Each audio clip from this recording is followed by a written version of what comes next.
I thought my marriage was over. Then a cosmic crisis forced us to unleash every emotion we'd been hiding for years. What happened next saved the ship and our love. The observation deck of the Horizon's Edge hummed with quiet energy as Cassandra Rivers pressed her palm against the transparent aluminum window. Beyond the glass, the Andromeda sector stretched endlessly, stars puncturing the darkness like diamonds scattered across black velvet. She could feel the vibration of the ship's engines through her fingertips, a reminder that she was millions of light years from Earth, from home, from everything she once knew. Beautiful, isn't it? Rhett's voice came from behind her, smooth and familiar. She didn't need to turn around to know he was watching her with those honey-colored eyes that seemed to hold more than friendship.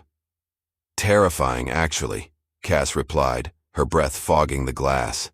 All that emptiness makes you wonder if any of this matters. Rhett moved closer, close enough that she could smell his cologne mixed with the metallic tang of the ship's recycled air. You matter, he said quietly, at least to some of us. Before she could respond, the intercom crackled to life. Dr. Rivers to the docking bay. We have an incoming transport with cargo requiring immediate xenobiological assessment. Cass straightened, slipping back into professional mode. Duty calls. The docking bay was chaos when she arrived. Crew members rushed back and forth, their boots clanging against the metal grating. But what stopped Cass in her tracks wasn't the activity. It was the woman standing beside her husband. Jaxon Drake looked exactly as she remembered, tall and broad-shouldered, his dark hair slightly longer than regulation allowed. But the woman next to him was something else entirely. She stood nearly 6 feet tall, her skin a deep purple that shimmered with bioluminescent patterns that seemed to pulse with her heartbeat. Her eyes were large and amber, with vertical pupils that dilated as they swept across the bay. She wore minimal clothing, a flowing garment that left her shoulders and much of her torso exposed, revealing more of those mesmerizing light patterns. Cass, Jackson's voice cut through her shock. He had the decency to look uncomfortable. I can explain. Can you? Cass's voice was sharper than she intended. They hadn't spoken in 3 months, not since she'd taken this assignment to get away from their crumbling marriage. Because it looks like you brought a date to my workplace. The alien woman tilted her head, studying Cass with an expression that was both curious and predatory. You are the mate bond? Her voice was melodic, each word seeming to carry 2 tones at once. Jaxon speaks of you in his sleep thoughts. Her name is Thessia. Jaxon cut in quickly. She's a Varathian dignitary. Her ship was damaged near the Kepler belt.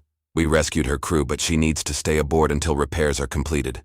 Command assigned her to my quarters since I have the extra space. How convenient, Cass said coldly. Your wife takes an assignment in deep space and suddenly you have an alien moving into our cabin. It's not like that, Jaxon protested, but his eyes couldn't quite meet hers. Thessia moved closer to Jaxon, her hand resting on his arm. The gesture was possessive, intimate. Her skin seemed to glow brighter where they touched. The male speaks truth, but also speaks untruth. His heart makes 2 songs, one for the mate bond, one for new discovery. The words hung in the air like an accusation. Cass felt something crack inside her chest, a fault line that had been forming for years finally giving way. Dr. Rivers, Captain Morrison's voice boomed across the bay. We need your assessment on the Varathian biological needs. Can they breathe our atmosphere? What are their dietary requirements? Professional.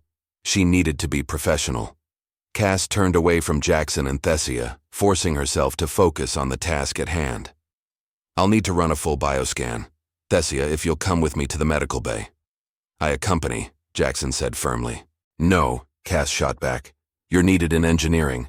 The captain mentioned something about recalibrating the gravity stabilizers in Sector 7. Thessia will be perfectly safe with me. For a moment, she thought Jaxon might argue, but he simply nodded. As he walked away, Cass caught Thessia watching him with an expression that needed no translation. Desire, want, possession. The medical bay was sterile and cold, a stark contrast to the warmth of the alien woman who now sat on the examination table. Up close, Thessia was even more striking. Her features were humanoid but refined, as if evolution had taken humanity's basic template and perfected it. high cheekbones, full lips, eyes that seemed to look through rather than at you. You are angry, Thessia observed as Cass ran the bioscanners over her body. The bondmate creates hurt feelings. My relationship with Jaxon is complicated, Cass said, trying to maintain clinical detachment even as her hands trembled slightly. And none of your concern. On Varathia, we do not understand your human concept of one mate forever, Thessia continued, seemingly oblivious to Cass's discomfort. We believe love is fluid, like water finding many paths. Jaxon explains this, but I see it causes him pain. You cause him pain. Cass's hand stilled.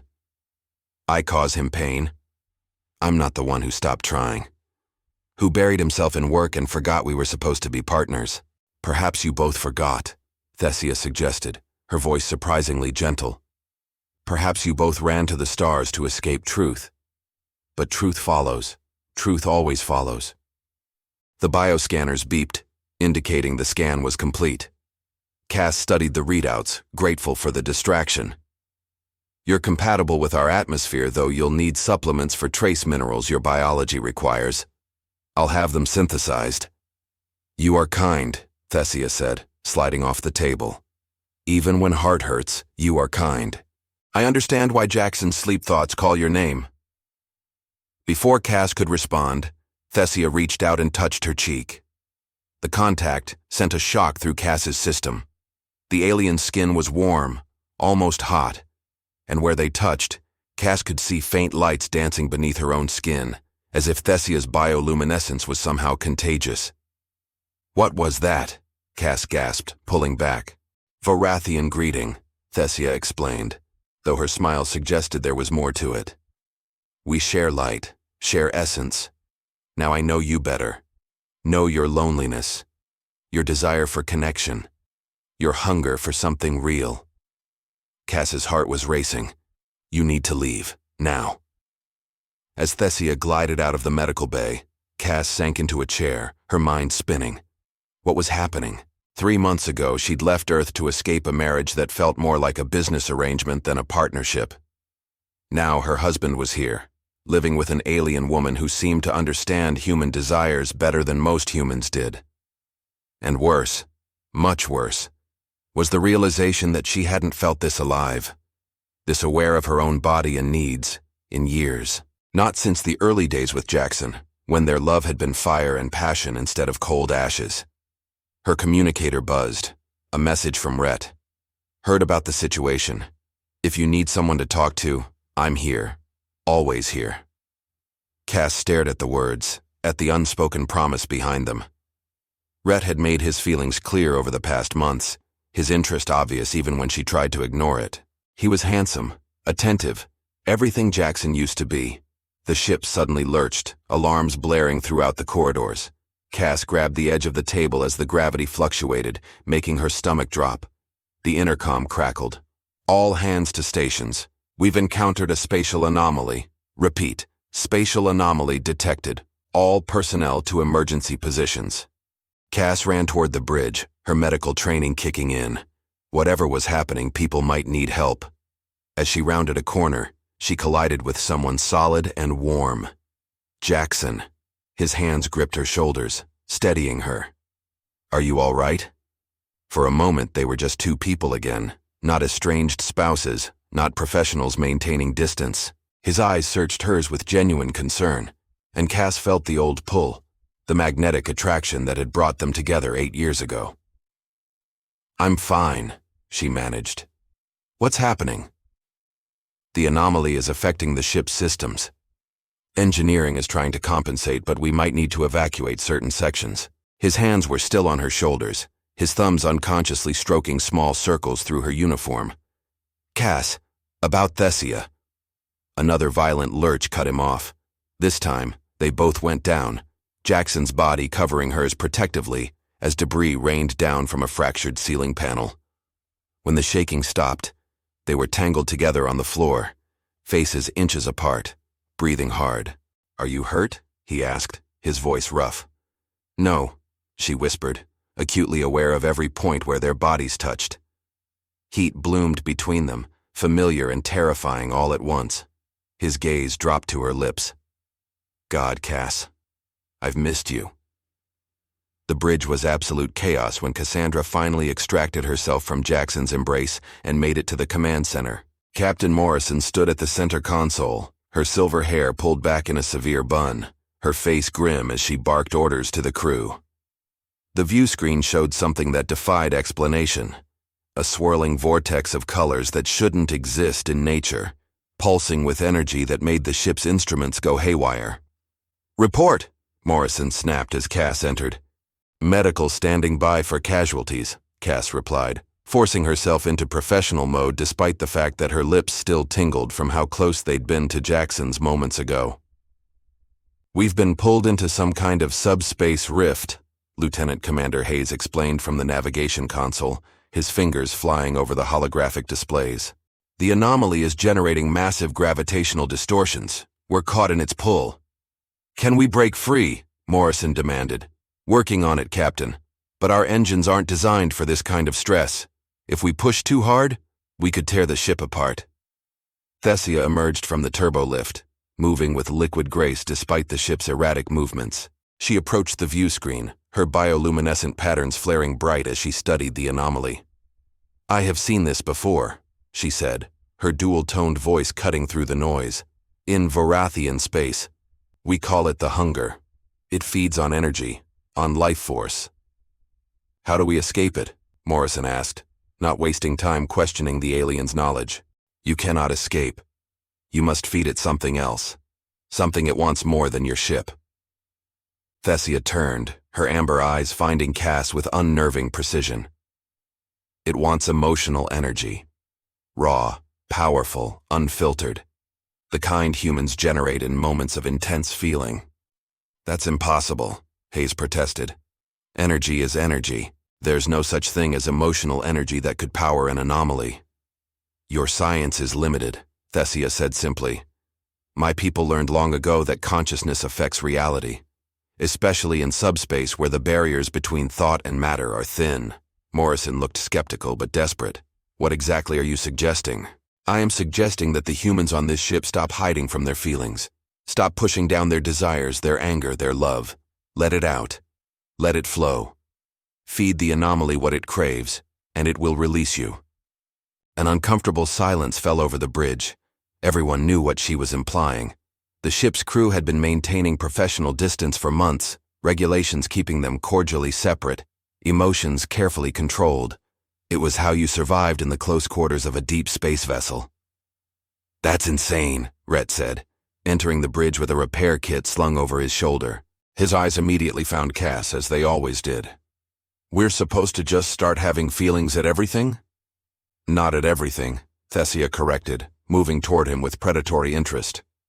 "At each other. The anomaly feeds on connection, on the electricity that passes between beings when barriers fall. Your species is particularly delicious in this regard. So much passion locked away behind rules and fears." The ship lurched again, harder this time. Sparks flew from a damaged console, and Cass heard screaming from somewhere in the lower decks. "We're losing structural integrity in sectors 4 through 7, Hayes reported, his voice tight with stress. "Captain, we need to do something now." Morrison looked around the bridge, her jaw clenched. "I never thought I'd give this order, but if it saves my ship and my crew, so be it. All hands, this is the captain. For the next hour, all regulations regarding personal conduct are suspended. I repeat, suspended. Do whatever you need to do to generate strong emotions. That's an order." The announcement rippled through the ship's communication system. For a moment, no one moved. Then Rhett crossed the bridge in 3 long strides and pulled Cass into his arms. "I'm done pretending," he said roughly, his hands framing her face. "I'm done watching you hurt and not being able to do anything about it. Cass, I love you. I've loved you since the day you came aboard, and I don't care who knows it." His kiss was fierce, desperate, everything she'd been denying herself for months. Cass felt something break open inside her, a dam of suppressed feelings flooding through her system. Desire, yes, but also anger at Jaxon for letting them fall apart. Anger at herself for running away instead of fighting for what they had. When Rhett pulled back, she was breathless. Around them, The bridge crew was no longer at their stations. Hayes was pressed against the wall with the communications officer, their mouths locked together. Even Captain Morrison had abandoned her post, her hand tangled in the tactical officer's hair as years of maintained distance evaporated.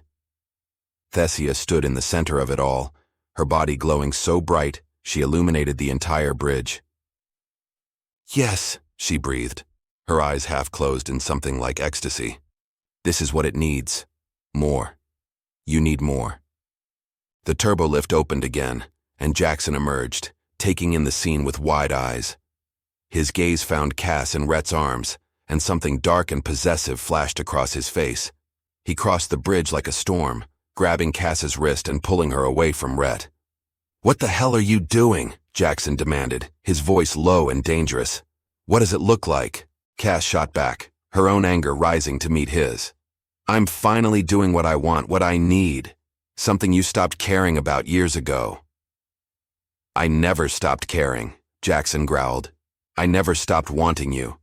But you were always so closed off, so focused on work that you didn't even notice when I tried." "Tried?" Cass laughed bitterly. "You call bringing your alien girlfriend to my ship trying?" "She's not my girlfriend," Jaxon insisted. "Nothing happened between us." "Yet," Thessia interjected, moving closer to them both. "Nothing happened yet because Jaxon is honorable. Even when I offered myself, even when his body responded, he refused. Because of you. Always because of you." Cass felt her anger falter, replaced by confusion. "You offered yourself to him?" "Of course," Thessia said, as if it were obvious. "He is beautiful, strong, and so desperately lonely. But he said no, said his heart belongs to another, even if that other has forgotten him." Jackson's eyes were locked on Cass, burning with intensity. "I could never forget you, never stop wanting you. Even when you pushed me away, even when work became more important than us, I still came home hoping you'd see me again, really see me." "I see you," Cass whispered, her anger melting into something more vulnerable. "I've always seen you. I was just scared that what I saw wasn't enough anymore." The ship shuddered violently, throwing them all together.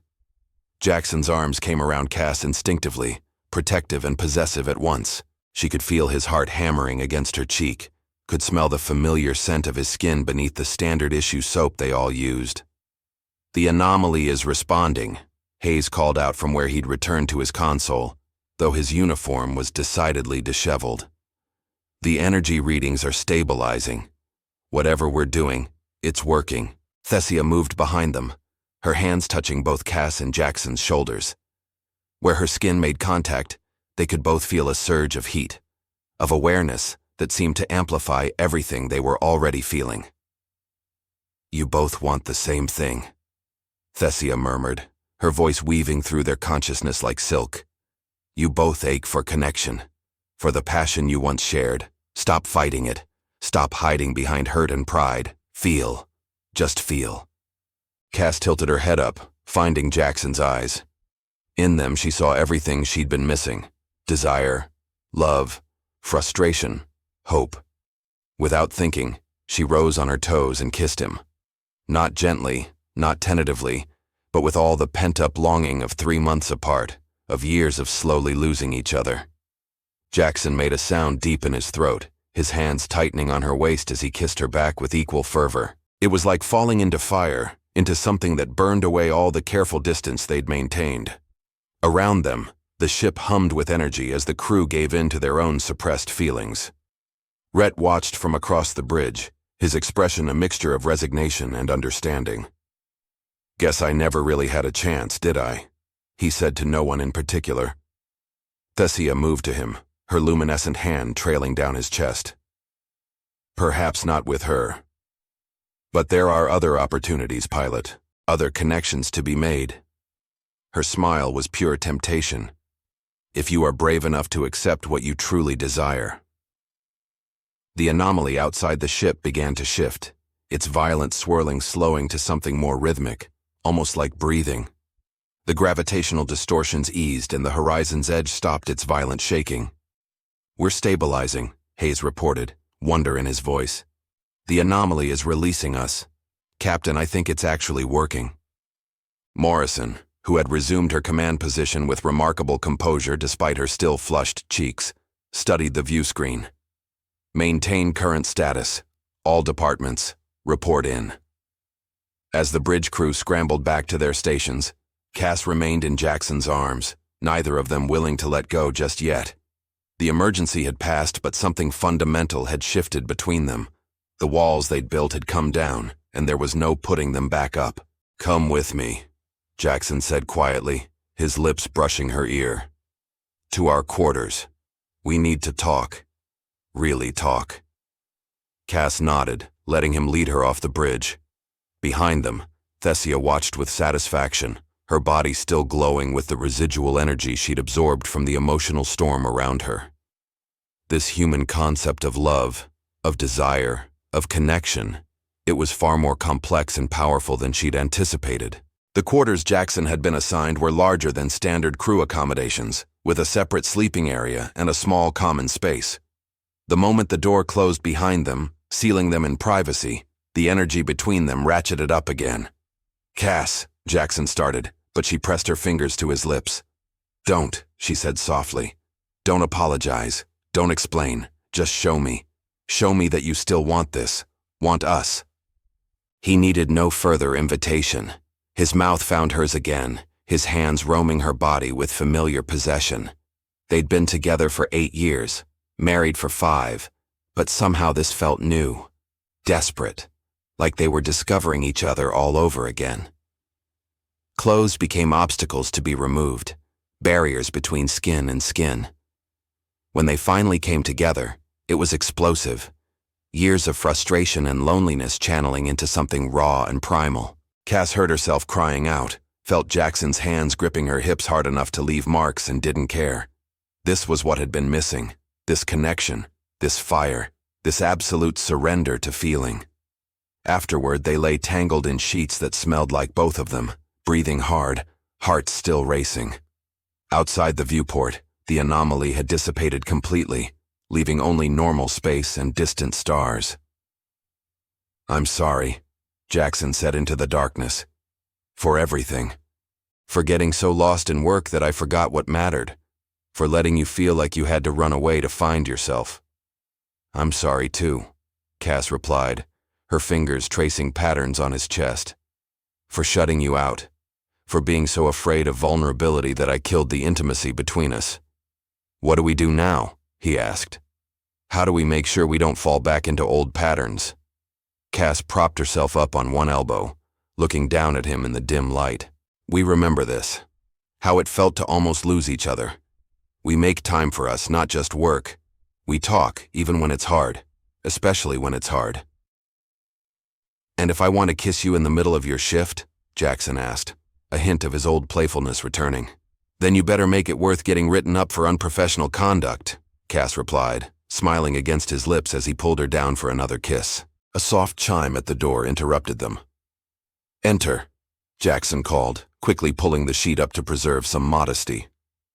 Thessia glided in, apparently unconcerned about privacy. "The captain sends word. The anomaly is gone. The ship is safe. Your emotional offering was accepted." Her amber eyes studied them both with approval. "And I see you have begun healing the mate bond. Good. The universe needs more love, not less." "Thank you," Cass said, meaning it, "for making us face what we were running from." "I did nothing," Thessia replied with a mysterious smile. "The truth was always there. I merely removed the shadows hiding it." She moved toward the door, then paused. "I will be leaving soon. My ship repairs are nearly complete. But know this, what you have is rare. Even among my people who love freely and often, what you two share is special. A true bonding of souls. Do not waste it again." After she left, Cass and Jaxon lay in comfortable silence, their bodies fitting together the way they always had, the way they were always meant to. "Do you think the anomaly was real?" Cass wondered aloud. "Or did Thessia somehow manufacture the whole crisis to force us to confront our feelings?" Jaxon chuckled, the sound rumbling through his chest. "Does it matter? Either way, I'm grateful. I was losing hope that we'd ever find our way back to each other. Me too, Cass admitted. But we did, and this time, we're not letting go. Outside their window, the stars continued their eternal dance, indifferent to human drama, human love, human hope. But inside the horizon's edge, in quarters that smelled of renewed passion and second chances, two people held each other close and promised to do better. To be better. To remember that among all the vastness of space, among all the mysteries waiting to be discovered, the greatest adventure was the one they'd already begun together. And somewhere in the depths of the ship, Rhett Donovan sat in the pilot's chair and smiled to himself, nursing his broken heart, but also recognizing that some people were simply meant for each other. He'd find his own connection eventually. For now, he was content knowing he'd helped bring two people back together, even if one of them was the woman he'd wanted for himself. Love, he was learning, wasn't always about possession. Sometimes it was about recognizing what someone else needed and being brave enough to step aside. And in the quiet moments before sleep claimed him, he thought maybe that was the most human thing of all. Loving someone enough to want their happiness, even when it meant your own heartbreak. The horizon's edge sailed on through the cosmos, carrying its cargo of repaired relationships, renewed hope, and the eternal human belief that love in all its messy, complicated, beautiful glory was worth fighting for, worth sacrificing for, worth everything.